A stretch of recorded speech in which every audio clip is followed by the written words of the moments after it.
Welcome back, everyone. I'm Gary Nawn. You're listening to the Progressive Commentary Hour. Today, we're going to go to Vienna in Austria and speak with Dr.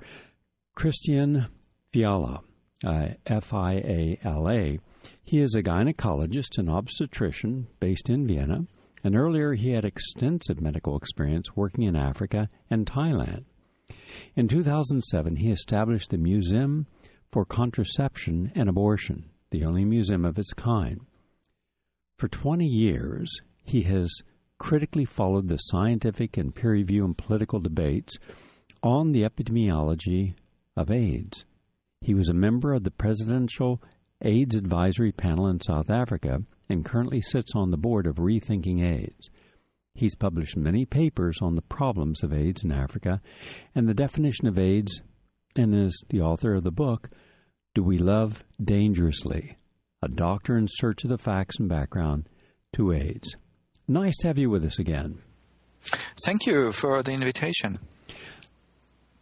I'm going to ask you a question that I'm sure is going to take quite a little time to answer, but please take that time.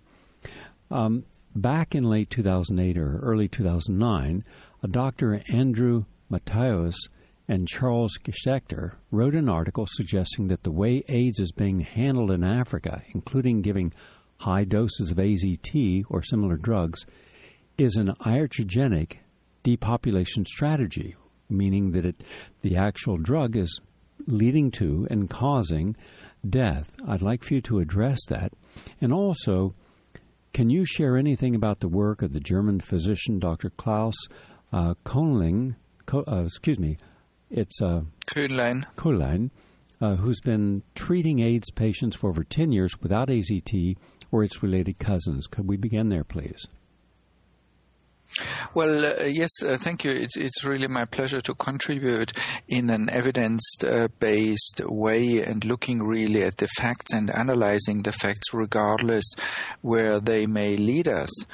And one of the underlying problems is what do we mean when we talk about AIDS? Most people will probably not be aware that the definition of AIDS Yes? Yes, go ahead. Most people will probably not be aware that the definition of AIDS is artificial and has been changed repeatedly, and is very different from one continent to another. Especially the definition being used in Africa has nothing to do with the definition being used in Europe, and there's quite a significant difference between the definition of AIDS being used in the States and that one being used in Europe.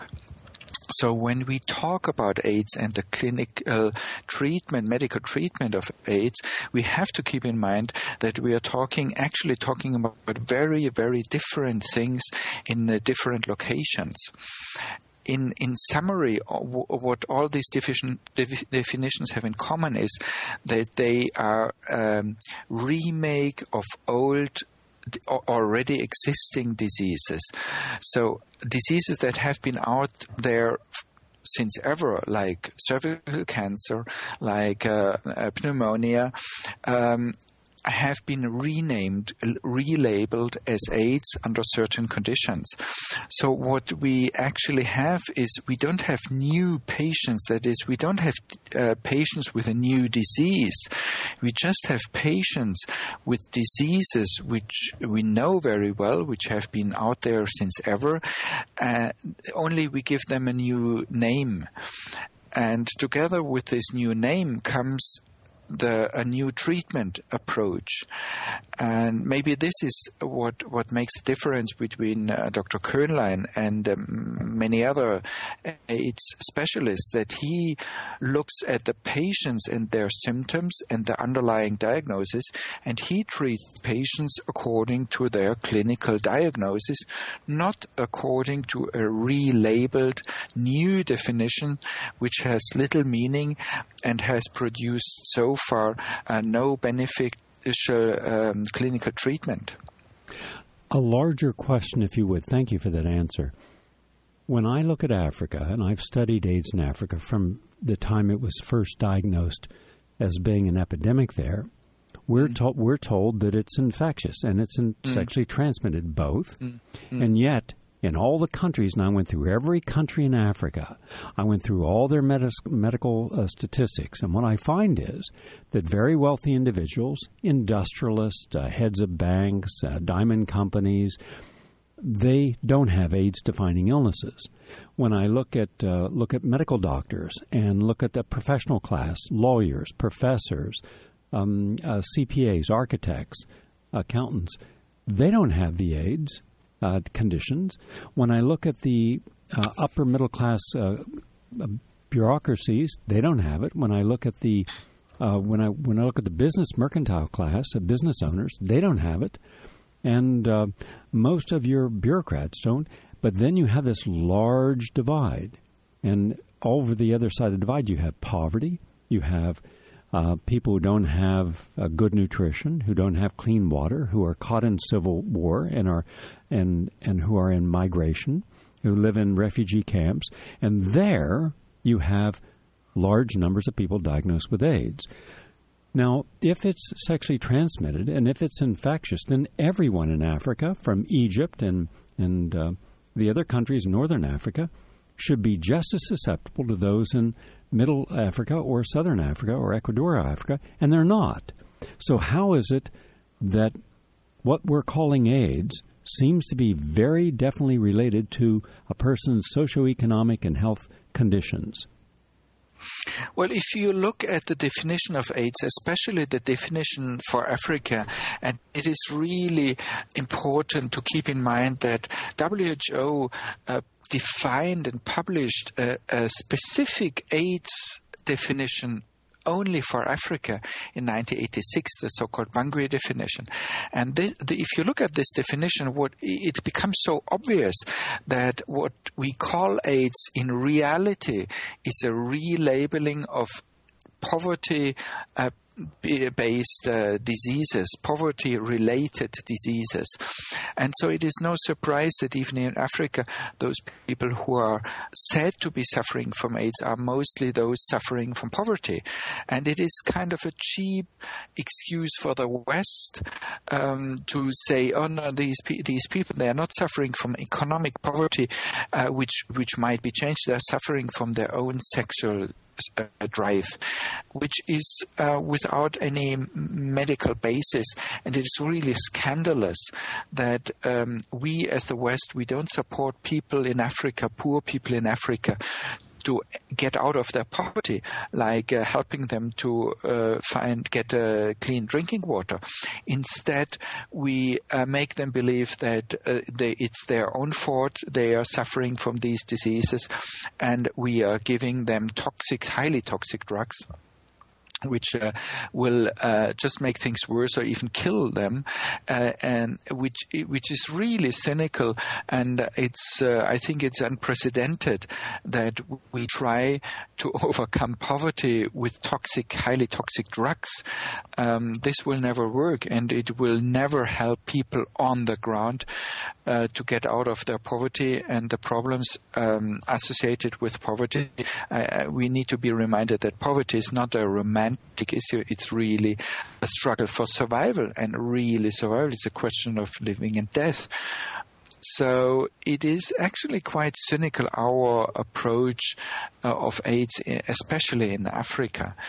And on a more general level, I think it is really striking to see that the last 20 years we have seen a lot of predictions, a lot of announcements on HIV/AIDS, on vaccines, on epidemics, on death, on mortality.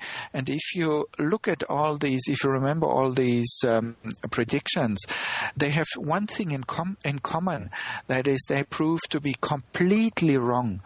All these predictions were completely wrong. And I think it is really high time to re-evaluate and rethink what we call HIV and AIDS in view of this impressive failure to fulfill these predictions. Because if these predictions did not come true, then obviously the underlying assumptions were wrong. And I think we really need to revise these underlying assumptions. Good. Then let's do a follow-up to that line of thought. With AIDS, you're given a blood test to test for antibodies. And if you come up positive on this, there's a confirmation backup test, and then you're immediately put on medications as their first line of defense. And one of the most popular medications and most heavily used was AZT. Now, is it not true that there are over 75 separate conditions, pregnancy being one, arthritis, herpes, tuberculosis, malaria, among these that will also give you a false positive reading, and also the symptoms that they define a person as having AIDS without even doing a blood chemistry are virtually the same as a person who's malnourished, suffering from malaria or tuberculosis. They're virtually indistinguishable in the symptoms, and wasting away, a non-productive cough for a month or more, having yeast overgrowth. And so looking at a person who is that sick because they cannot afford or do not have access to anti-malarial treatment or tuberculosis treatment or nutrition, they could be given with a devastated immune system, one of the single most toxic drugs ever created, so toxic it was not allowed to be used on patients in cancer chemotherapy because of its toxicity, yet that's the drug that's used. And instead of stopping and saying, hold on a second, why don't we simply try giving this person good health, the medicines that would normally be used to treat tuberculosis or malaria or whatever it is, instead of the approach they're taking? Your thoughts on that, please. Well, you're completely right. One of the big problems and actually scandals in HIV/AIDS is the non-respect of evidence. And non-acceptance of evidence. It's really driven by hysteria and thoughts and ideology. And the HIV tests are a very good example because the HIV tests actually they don't measure the virus, the actual HIV. They measure antibodies, which are supposed to be directed against this HIV virus. But as you mentioned, there are so many clinical conditions like vaccination, like pregnancy, like malaria, like other diseases, which lead to a positive result in this HIV test and make it very difficult to interpret. And even if you look at the product information, the manufacturer of the test, they go even further. They are going further. They don't talk about false positives. In the product information, you can read, for example, in one of the in the product information of one of the biggest manufacturers of HIV tests, you can read the citation. At present, there is no recognized standard for establishing the presence or absence of HIV antibodies in human blood, end quote. Now, this may sound harmless to you, but imagine you would be a woman missing her period. You would go to a gynaecologist and he said, well, I can make a very reliable pregnancy test, and you would read the manufacturer's brochure to that pregnancy test, and the manufacturer would write in this pregnancy test, at present there is no recognized standard to verify the presence or absence of a pregnancy in human body, end quote. Would you still believe your doctor who claims that this pregnancy test nevertheless is very reliable? And would you believe the result of such a test? You would probably run away and be scandalized, and you may even go to court, bring this doctor to court for malpractice, because how could he possibly do a test on you when apparently there has never been a recognized standard on how to interpret the result of this test. So this comparison with a pregnancy test just indicates and makes it understandable for everyone to see how basically unreliable these tests are. Even the manufacturer admit that they have no idea how to verify the accuracy of their tests. So if the manufacturer has no idea how to verify these tests, I, as clinician, I feel I should not do such a test on my patient. And if I would be a patient and a doctor would do such a test on me with such a claim in the notice, in the product information, then I would sue my doctor for malpractice, regardless whether this is a test on HIV or on pregnancy. So as long as we have not solved this underlying basic question, what do we measure with HIV tests? As long as this is still an open question, it's absolutely useless to continue any other discussion, or let alone base any clinical treatment on such a highly unreliable test. Appreciate the answer. Just one more important question for your experience in Africa. We are told that it's mainly sexually transmitted. We've been given all kinds of strange scenarios that truck drivers will pick up a prostitute, get infected, and then infect another prostitute who will then infect whoever they're having sex with, and that's how this happened. And yet, all the studies have shown that porn workers in the United States having millions of sexual episodes over the last 25 years without protection, you didn't have any of the AIDS-defining illnesses. Also, in Africa, people who were measured, who were prostitutes, who acknowledged being prostitutes, there was no epidemic of AIDS or AIDS-defining illnesses or HIV infection in these women. Also, in a clinic there, it would take orphans, AIDS orphans, and instead of giving the AIDS orphans, all of whom were going to die, and all were suffering from malnutrition, instead of giving them AZT and drugs, the doctor running the clinic instead gave them medicines they actually needed for their real medical conditions and good nutrition and clean water, and they all ended up being healthy. None ended up having AIDS. And yet you would have thought that that would have drawn some interest from around the world, from the media, from the medical community. So none of these anomalies, taking HIV, AIDS-diagnosed kids, all of them, reversing their AIDS by simply giving them good, wholesome food and water, clean water, and proper medical care, and they are all natural, normal, and healthy. And yet no one looks at these as being significant. Your thoughts, please. Well, I think this HIV/AIDS discussion really points to a basic problem in science, that science to some extent has become a belief system and is not based on facts, verifiable facts, and an exchange of the best arguments.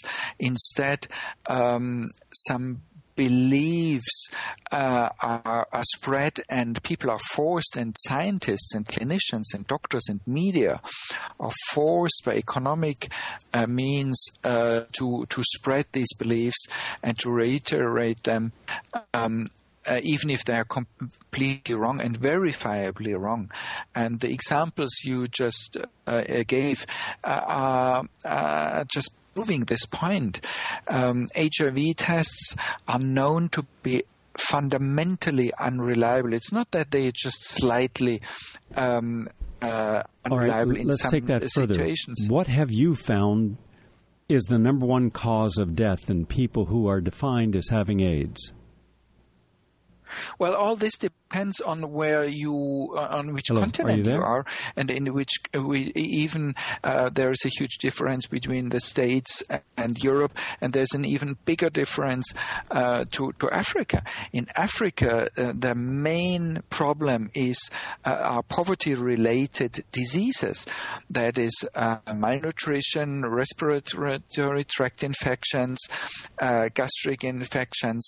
These are the main health problems of people in Africa. And they have not changed over the time, and there is no indication, not a single indication, that the health problems in Africa are related to a virus, that they are transmitted, and there's absolutely no indication that the health problems of people in Africa are sexually transmitted. On the very contrary, even in addition to the examples you gave on the States and in Europe, where we don't find female prostitutes, female sex workers being at risk for HIV, where we don't find an epidemic in the general heterosexual population. Even in Africa, if you look at the epidemiological data, there is absolutely no indication, in fact, for a sexually transmitted infection. In fact, there is evidence to the contrary. There's evidence that HIV positive tests are not related to sexually transmitted diseases. Like in most countries, when they do HIV tests, they also do a syphilis test. So syphilis is a well-established STD, sexually transmitted disease. Strangely enough, there is no correlation between those people who have a syphilis infection and those who are positive in an HIV test. So if syphilis is well recognized STD and there is no correlation, so you take regions in Africa where with a high rate of syphilis, would you find a low rate of HIV tests? And in the other hand, you take a region with a low rate of syphilis, you find a high rate of HIV prevalence. And even over time, we found a reduced frequency, reduced prevalence of syphilis, and a claimed increase of HIV, for example, in Africa. But I also did these epidemiological studies in Thailand. So actually, you find a geographical inverse correlation between syphilis and HIV, and a chronological inverse relation between HIV and syphilis. So this clearly is a proof that if both are infections, they cannot be shared or transmitted by the same mode of transmission. They have absolutely nothing to do with each other. In the United States, during the 1980s and 90s, we were told that the next giant wave of HIV-positive people would be in teenagers because of unprotected and substantial amounts of sexual activity. Indeed, we did find an increase in unplanned pregnancies, herpes, 1, 2, and 6, gonorrhea, syphilis, chlamydia. We did not find HIV infection in the same group of people. So if HIV is sexually transmitted, and is supposed to be easily transmitted, then we should have seen it proportional to the increases in sexually transmitted diseases and unwanted pregnancies. We did not. But when you check intravenous drug users in the United States, people whose immune systems are completely shattered, people whose blood is a toxic sewer with all forms of viruses, including hepatitis, which will also test you positive, there we are supposedly getting into the mother lode of HIV infection. Yet if I take 1,000 IV drug users who are 19 years old, I'm going to have a high percentage test positive for HIV. And a certain amount will have AIDS-related symptoms. If I take another 1,000 teenagers, same age, and who are non-drug users, I'm going to find none, zero. And so none of these are about sex. It's about the immune system. And exactly. so then are they going to say, well, HIV only infects intravenous drug users? The logic behind how they position this is simply so astoundingly foolish, and yet an entire $800 billion paradigm is based upon it. So here is my question. Knowing that we have people who've staked their entire careers, some people are now in the 25th year, a quarter of a century of living by feeding off the AIDS hysteria. You have at least 2 million people who've worked in the AIDS field or are related to it. You have gay foundations. You have labs at major universities. You have whole federal agencies. You have the UN. You have pharmaceutical companies. It's not even possible, in my opinion, for any of these people, including the media, to ever acknowledge they got anything wrong. It's not possible for Science magazine, even though there was a petition to look at Robert Gallow's 4 articles and challenge them.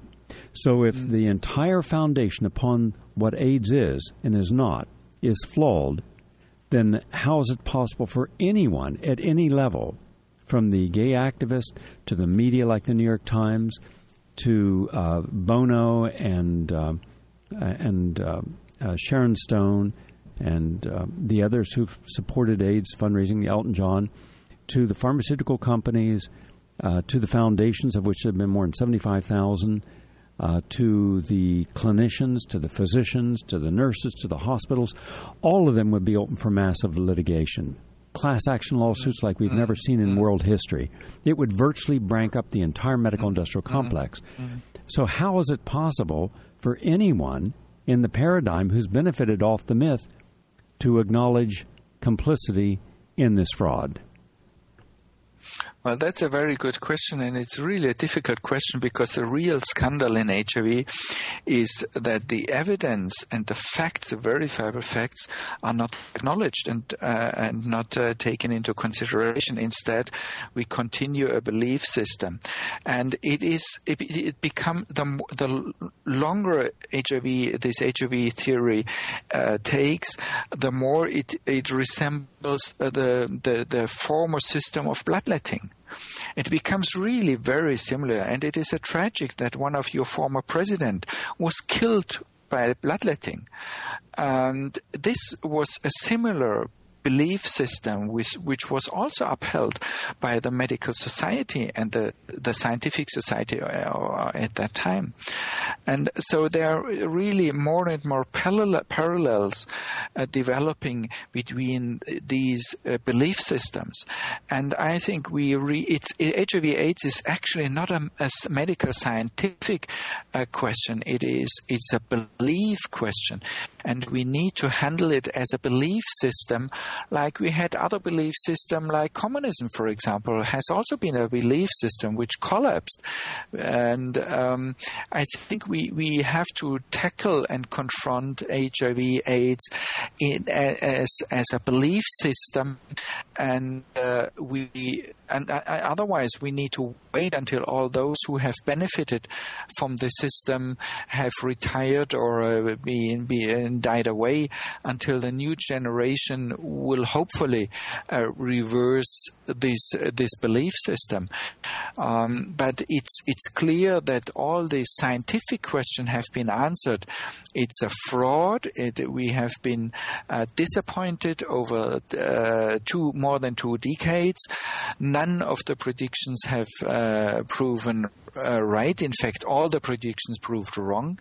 And the only solution to this is to re-evaluate all the data and to go back to basics. That's what we truly should do in science, and not what we are currently doing with HIV. Actually is mixing a belief system and taking it as a pseudoscience, and that will not be able to continue forever. Because it is wrong. It becomes more and more apparent that it's wrong, and people will simply not believe it anymore. Christian, I'd like to tell you a little story, and then I'd like your response on it, please. In the mid-1990s, I had a gentleman come into our medical center in New York, the Tri-State Healing Center. And every evening, 7 days a week, starting at 5 o'clock and going till midnight, 7 hours, the only people who were being treated by the medical staff were HIV-positive, AIDS-defined, or ARC-defined patients. And word had gone throughout the gay community, it was principally gay, but also intravenous drug users and some hemophiliacs, that we used holistic therapy, and there have been very good results because many of the people within the gay community had been there. They had been helped and gone back and spread the word.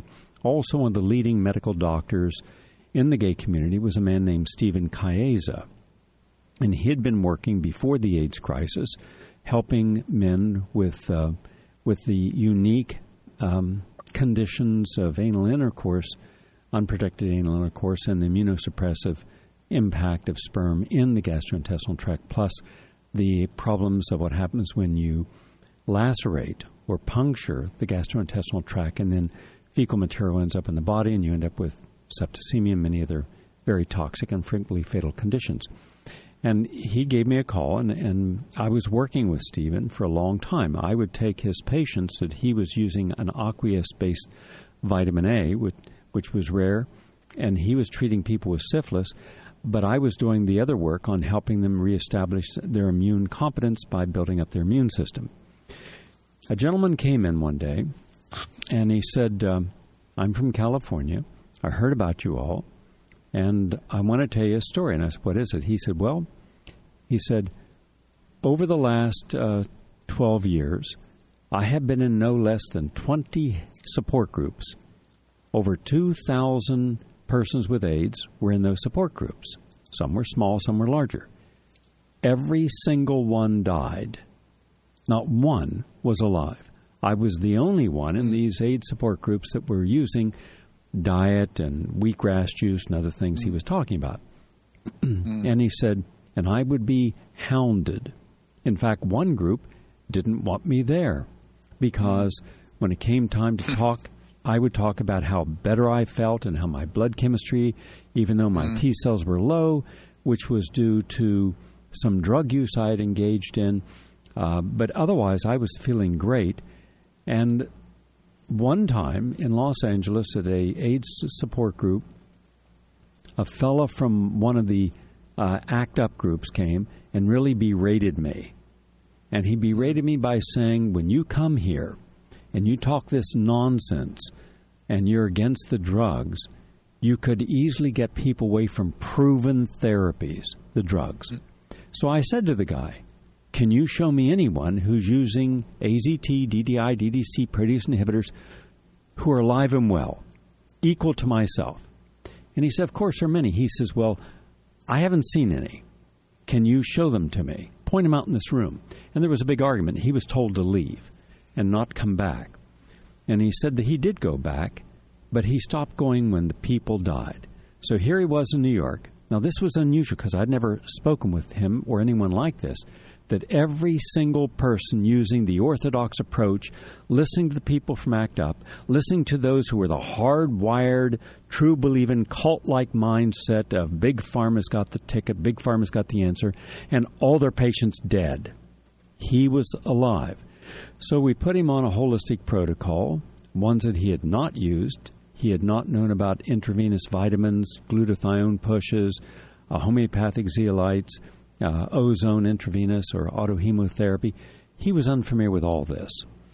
In a period of under 13 months, he seroconverted to HIV negative, but he was in a room with others, and the other people in that room all were making improvements. 12 of those individuals ended up reversing all their AIDS-defining illnesses, pneumocystis, crania pneumonia, Kaposi sarcoma, thrush, etc. And 16 months later, we decided to have a press conference. We invited, on 3 occasions, 7,000 members of the medical community and all the major press. We took out a day at the General Media Center on Broadway in the mid-'60s, and 100 individuals who had made improvement, and there were 12 there who I had personally worked with through the Tri-State Healing Center who were on my protocols. All those 100 people had their medical records, their medical doctors with them. We had a panel of outstanding physicians and academics, and so it started. Not a single member of the media showed up. Not one. Not a single member of the Orthodox AIDS community showed up. I'm not surprised. No one showed up, and yet it was widely publicized. Now, there was a chance if the American scientific community and if the American medical community and if the American media truly wanted to know about alternative approaches, they would have seen that we had the patients giving their own testimony. We had their medical records of all their blood workups and that show that they had the full-blown AIDS. Today, by different techniques, they came from all over the United States. It took a year to organize. But these people are all either in full remission or fully recovered or HIV negative, totally cured. When you don't have a single person show up. Now, photographs of that and the description are up on my website. So this isn't myth. You can see there's the AIDS banner. AIDS is not a death sentence. You can see the doctors. You can see the people. You can see them getting up and telling their stories. It went on for 6 hours because each person got up and told their story. And yet not a medical writer, a journalist, a governmental agency, not even when I'd personally called the head of the AIDS group in New York City for the city of New York, no one showed up. Now, that was a final wake-up call that the truth about AIDS will never be known. And my own radio station, to this day, advocates only the orthodox approach.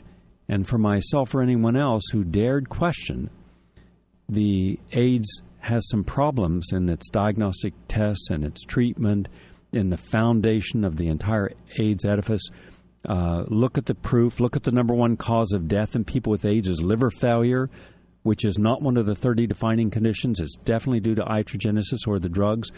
They won't look at any of this. So that told the story for me. I'd like for you to address any of this as it might relate to your own experiences. Well, it absolutely confirms my personal experience, and it points to the fact that we are actually not in a scientific debate. We are in an ideological fight. We are in a fight about truth, belief system, and we are still trying to prove that this is wrong. This is a little bit like going to the Vatican and discussing with the Pope about Virgin Mary and saying, well, being an obstetrician myself, I can confirm this story is probably not true because simply it's not possible. And then the Pope will probably try to be polite at the beginning and try to convince me to believe in this one, at least one Virgin Mary. And if I insist and if the more and more proof I will bring, the more he will resort on a power play. And we have seen these kind of ideological fights in many, many instances. And just to give you one small example, in Vienna, there has been about 150 years ago a gynaecologist called Semmelweis. And Semmelweis was an obstetrician, and he observed that maternal mortality in the delivery wards, which was run by gynecologists, by doctors, the maternal mortality was really very high. Up to 30-40% of women who gave birth died due to an infection. And clearly this motivated him to find the reason and a possible solution. Now, guess what?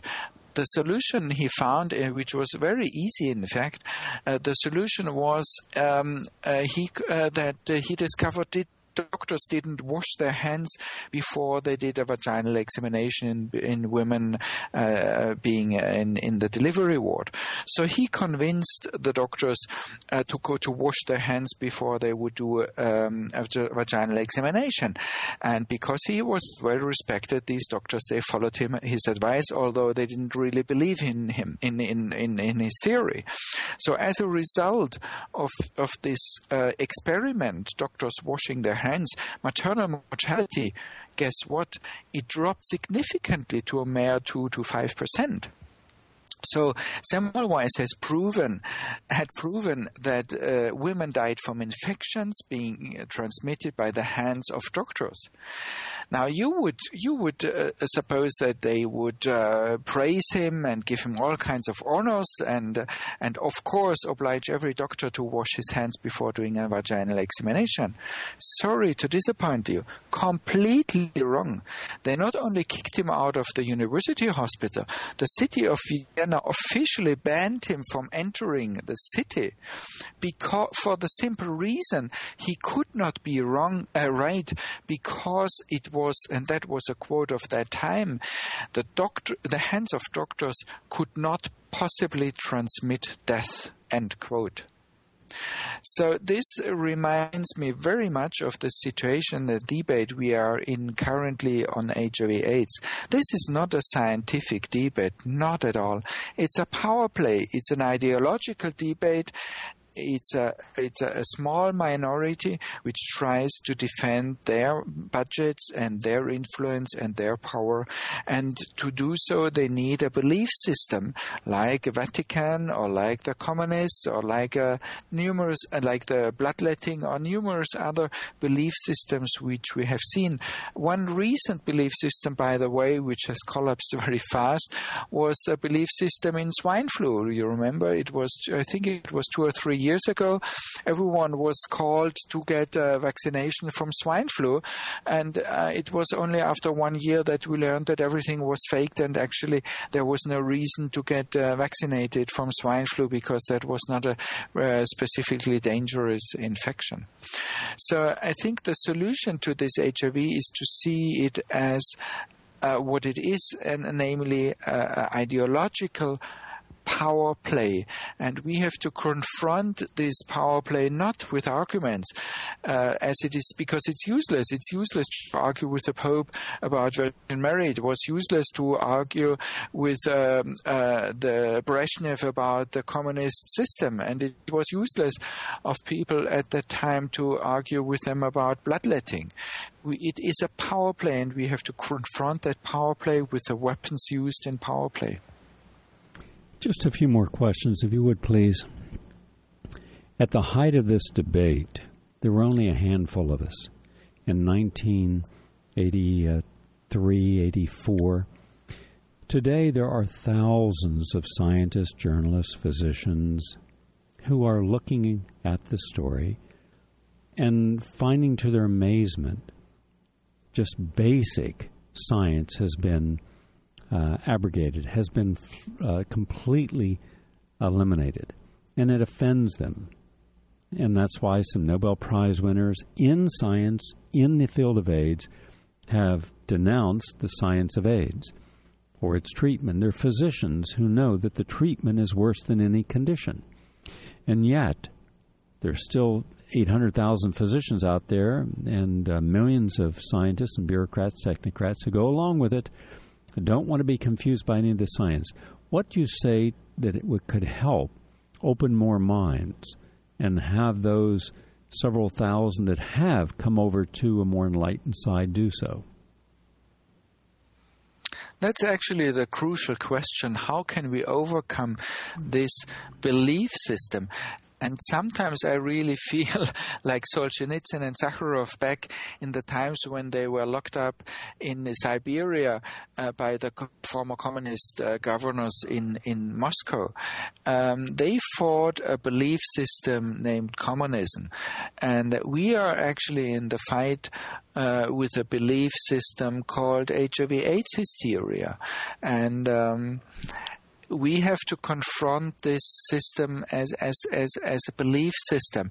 And I think the best weapon against the belief system, and this is true for Virgin Mary or whatever you take, is to inform people about the facts and get to the people, discuss with them, and show them the basic facts, and so that they don't have to believe anymore or follow any belief, but that they can follow the facts and the conviction, and really question what is happening, and looking with their own eyes instead of following some claimed Führers which we have, who self-proclaimed experts who try to explain us the world.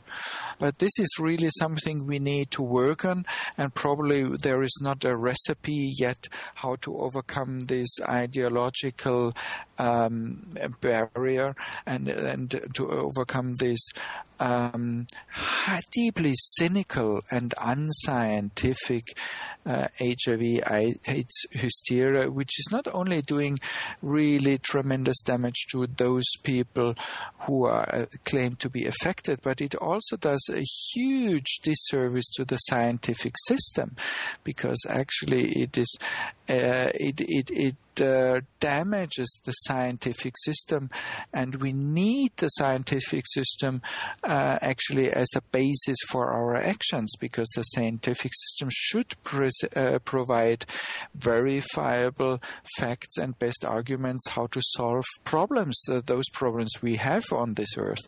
And if this scientific system is kind of hijacked by a belief system and misused, abused for this ideological goal, then the damage, the risk for damage is much further than just for HIV/AIDS. The damage is that people will not trust anymore the scientific system, and then the only alternative we have will be some new belief system, and belief systems will never provide any solution because they are only interested to get to finance themselves and continue in their belief system.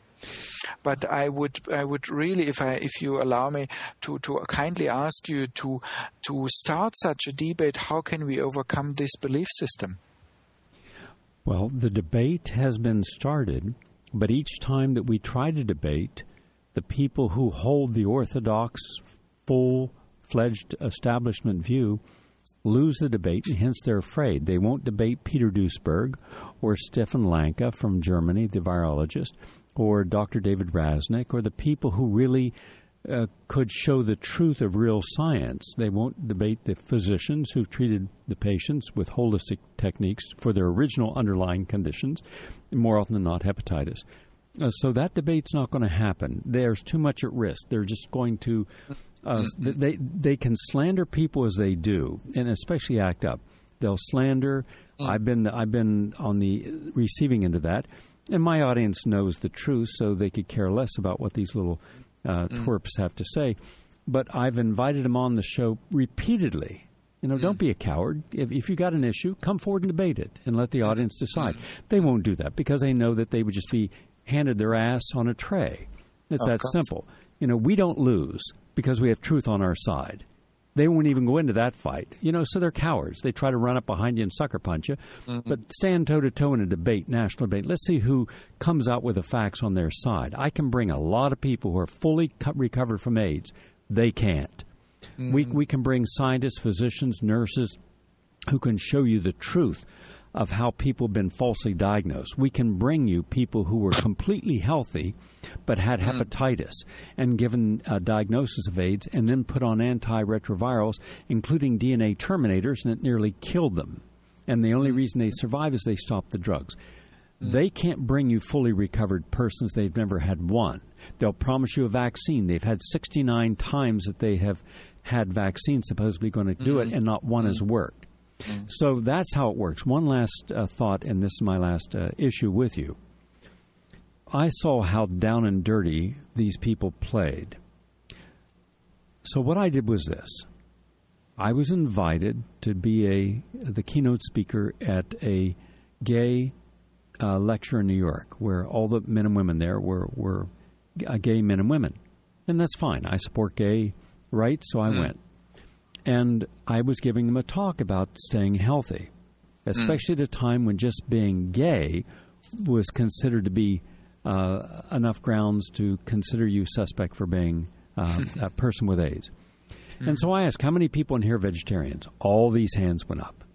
How many are vegans? Hands went up. How many of you take vitamins and juicing and meditation and supplements and exercise? And all these hands went up. Then I said, okay, now we're not talking about a few people, not a few hundred people. The room was packed. I'm going to guess 600, 700 people. I then said, how many of you have been tested for the HIV virus? All these hands went up. How many of you tested positive? None of the hands were up. So then I said, well, how many of you have a lot of sex? All the hands went back up. So I said, well, now this is kind of an anomaly since it's supposed to be sexually transmitted. And if you've had all this sex, and if you're gay, then you should be. And a man stood up at that point, and he said, Gary, he said, I've been listening to you since 1975. And he said, I got to say that maybe you're not aware of it, but there's 2 gay communities. I said, well, I'm not aware of it. Please educate me. He said, there's the fast-track gays, who live a very, very open and cutting-edge existence. They take a lot of drugs. They have a lot of sexual partners. They're up all night, and they work all day. And then on the weekends, they'll go out to Fire Island or to a club downtown. And then there are the regular gays who, outside of their sexual preference, are just regular human beings that you wouldn't know from their lifestyle that they're any different than anyone else. And the people in this room are very conscious about health. So he suggested that I go with him for a period of time down to the fast-track gay bars on Christopher Street. So I did. In fact, I went for almost 2 years. I interviewed over 2,000 people, almost all gay, within the fast-track community. I saw things like there are trucks there, and at nighttime, across the street on Christopher Street, on the docks, on the river, there'd be these empty trucks, and you go over and you look inside, and you'd see all these cigarettes lit, but you couldn't see anyone, and people go in there to have sex. But when you stepped on the floor, your feet, your shoes would feel all this crunching. These were amyl nitrate capsules. I mean, there were hundreds. And people would regularly use amyl nitrate or poppers under their nose so they could extend their sexual high, especially after they'd already had one orgasm, so they could have 10 or 15 or even 20 sexual experiences a night. I saw in one of the bars a man who had a jar, clear jar, and he was a physician, and they were 500 milligram penicillin. And people took them like candy because the word was, if you take a handful of these, you won't get any diseases. Not true, as you know. Taking an antibiotic will not prevent a sexually transmitted disease. And then I saw the alcohol, smoking, cocaine. I saw their lifestyle, and I got to know two of the guys who were roommates. And when I first met them, they'd only been going there for about a month. And every night they would go there. And they were having lots of sex, drinking, partying, and they would finish about 4 or 5 in the morning. They would go home, get an hour or two of sleep, and then go right in to teach. At the end of 2 years, both of them had AIDS-defining illnesses. They both died. They took their drugs. They took the antibiotics. They had only bad bacteria. The good bacteria were wiped out. And then their immune system was simply collapsed. And yet, I saw this over and over again, and when I talked to him, why are you doing this? One of them said it best. He said, because it feels so damn good, and the fact that you can go out and live your sexual fantasies every night is just phenomenal, and this is part of what Stonewall, right up the street, the nightclub, sexual liberation, it's our body, our right. And then at that time, I was counseling some fast-track heterosexuals known as swingers, people with wife swapping, and they were having amyl nitrate. They were having unprotected sex, and they were having AIDS-like symptoms. But because they weren't gay, they weren't given the fast-track drugs like AZT. They were given antibiotics. So they recovered from their sexually transmitted diseases. But had they been gay, they'd been dead. So there was my dilemma. So now because of that lecture, and because I was told about the difference, but because it was politically incorrect to say there's two groups of gays, the fast track, which is about 2%, and the rest were completely normal, regular people, but they didn't have the AIDS in any statistically significant amount. But that was also true of heterosexuals. You had the fast track intravenous drug users representing under 2 to 3% of the population. They're the ones with AIDS. You had the fast track swingers. They're the ones with AIDS-defining illnesses. And yet the vast majority of Americans didn't participate, either gay or straight, in the sexual revolution. But that was what I found. Your final thoughts on this? Well, that is what I have also observed. And there is a very nice film, you probably know that, Gays in the 70s.com. No, I haven't seen it. No. Website, Gays in the 70s.com, is a film on exactly what you have been telling about.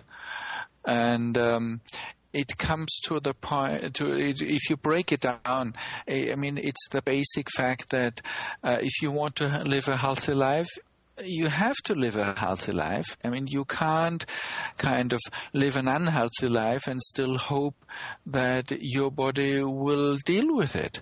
You live an unhealthy life, you will have to bear the consequences of an unhealthy life. And I'm not saying that in any kind of any moral background. It's everyone's own decision, whatever kind of life he wants to live or she wants to live. I have absolutely no moral objection, and I completely understand if someone wants to live multiple sexual exposures in one evening. Fine, I have no moral comment to make on that. But then if this person is living an unhealthy lifestyle, he can't or she can't blame the consequences of this unhealthy lifestyle on others. And we have that not only in gays, we have that in cigarette smoking, we have that in obesity, we have that in alcoholics, we have that in other drug users, not only poppers. All these people, they live an unhealthy lifestyle. Fine with me, no moral judgment to make on that. But if there is a health consequence, and I'm saying that purely as a doctor observing these people, if there is a health consequence caused by this unhealthy lifestyle, well, you can't blame someone else for the life you led. But do you see how easy it was to blame a virus? And yet the people who were sick had hepatitis B as many as 3 times in a single year, syphilis 4 to 5 times near the people I interviewed, and no one seems to want to know the truth of all that. Thank you very much. We're out of time. Appreciate you coming on and sharing your insights with us today. Thank you for having me as a guest, and good luck with your show. And have a look at the film Gay in the 70s. I will. Very, very good. It's just documenting what you have been telling. Dr. Christian Fiala, Fiala, my guest. He is a board-certified gynecologist and obstetrician in Vienna, Austria. Extensive medical experience working in Africa and Thailand. And he is published in peer-reviewed literature. He was on the Presidential AIDS Advisory Panel in South Africa and currently sits on the board of Rethinking AIDS. He's published many papers about the problem of AIDS in Africa, and the book is also very important as well. I'm Gary Null. Thank you all very much for listening.